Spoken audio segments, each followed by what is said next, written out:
اللہ نے زمین کو تہوبالا ہونے والی مہیب لہروں اور بھرپور سمندروں کی انتہا گہرائیوں کے اوپر پاٹا،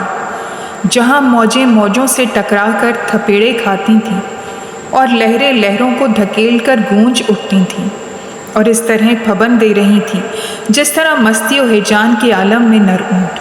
چنانچہ اس متلاطم پانی کی طغیانیاں زمین کے بھاری بوجھ کے دباؤ سے فر ہو گئیں،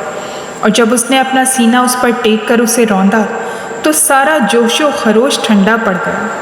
اور جب اپنی شانیں ٹکا کر اس پر لوٹی تو وہ ذلتوں اور خواریوں کے ساتھ رام ہو گیا۔ کہاں تو اس کی موجیں دندنا رہی تھیں کہ اب عاجز و بے بس ہو کر تھم گیا اور ذلت کی لگاموں میں اسیر ہو کر مطیع ہو گیا، اور زمین اس طوفان خیز پانی کے گہراؤں میں اپنا دامن پھیلا کر ٹھہر گئی، اور اس کے اٹھلانے اور سر اٹھانے کے غرور اور تکبر سے ناک اوپر چڑھانے اور بہاؤ میں توفق و سربلندی دکھانے کا خاتمہ کر دیا۔ اس کی روانی کی بے اعتدالیوں پر ایسے بند باندھے کہ وہ اچھلنے کودنے کے بعد بالکل بے دم ہو کر ٹھہر گیا اور جست و خیز کی سرمستیاں دکھا کر تھم گیا۔ جب اس کے کناروں کے نیچے پانی کی طغیانی کا زور و شور سکون پذیر ہوا اور اس کے کاندھوں پر اونچے اونچے اور چوڑے چکلے پہاڑوں کا بوجھ لد گیا، تو اللہ نے اسی کے ناک کے بانسوں سے پانی کے چشمے جاری کر دیے، جنہیں دور دراز جنگلوں اور کھدے ہوئے گڑھوں میں پھیلا دیا، اور پتھروں کی مضبوط چٹانوں اور بلند چٹیلوں والے پتھریلے پہاڑوں سے اس کی حرکت میں اعتدال پیدا کیا۔ چنانچہ اس کی سطح کے مختلف حصوں میں پہاڑوں کے ڈوب جانے اور اس کی گہرائیوں کے تہ میں گھس جانے اور اس کے ہموار حصوں کی بلندیوں اور پست سطحوں پر سوار ہو جانے کی وجہ سے اس کی تھر تھراہٹ جاتی رہی، اور اللہ نے زمین سے لے کر فضائے بسیط تک پھیلاؤ اور وسعت رکھی، اور اس میں رہنے والوں کو سانس لینے کی ہوا مہیا کی، اور اس میں بسنے والوں کو ان کی تمام ضروریات کے ساتھ ٹھہرایا۔ پھر اس نے چٹیل زمینوں کو کہ جن کی بلندیوں تک نہ چشموں کا پانی پہنچ سکتا ہے اور نہ نہروں کے نالے وہاں تک پہنچنے کا کوئی ذریعہ رکھتے ہیں، یوں ہی نہیں رہنے دیا،